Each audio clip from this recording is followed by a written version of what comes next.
kenapa penderita stroke itu lama banget buat pulihnya. Kadang ya ini sih, ternyata waktu itu Paman Ari minum jus tomat tiap hari bisa membantu percepatan pemulihan. Nah waktu itu teman-teman, Paman Ari supir di Arab kena stroke itu karena tekanan darah tinggi, hipertensi, ada faktor seperti itu.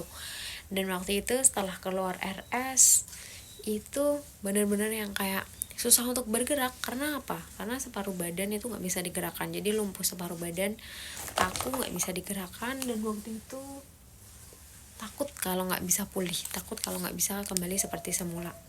Dan waktu itu nyari cara gimana caranya bisa cepat lebih pulih, terus akhirnya gimana caranya buat lebih lepas dari stroke. Dan waktu itu nemu sama sebuah herbal, itu dikasih tahu sama temennya.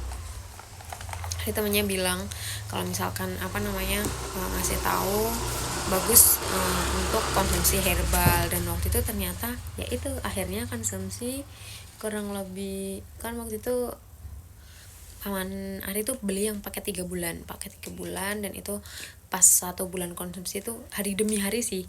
Jadi kayak 1 minggu 2 minggu tuh udah mulai enakan, udah mulai otot-ototnya gerak sendiri, udah bisa jalan sendiri yang tadinya susah untuk ngapa-ngapain. Dan akhirnya diterusin kurang lebih itu 2 bulan konsumsi, itu udah bisa beraktivitas sendiri. Yang tadinya benar-benar kayak butuh bantuan orang lain, itu udah nggak butuh.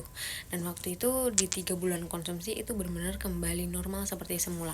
Nggak kelihatan kalau beliau ini pernah kena stroke. Dan ini menurut aku kayak wow, ternyata bisa ya, ternyata stroke itu bisa pulih lebih cepet ya. Dan waktu itu aku kayak percaya nggak percaya, jujur nggak kelihatan kalau beliau ini pernah kena stroke, nggak kelihatan kalau pernah kena stroke. Nah ini teman-teman semuanya, semoga bisa menjadi gambaran pembelajaran untuk teman-teman semuanya.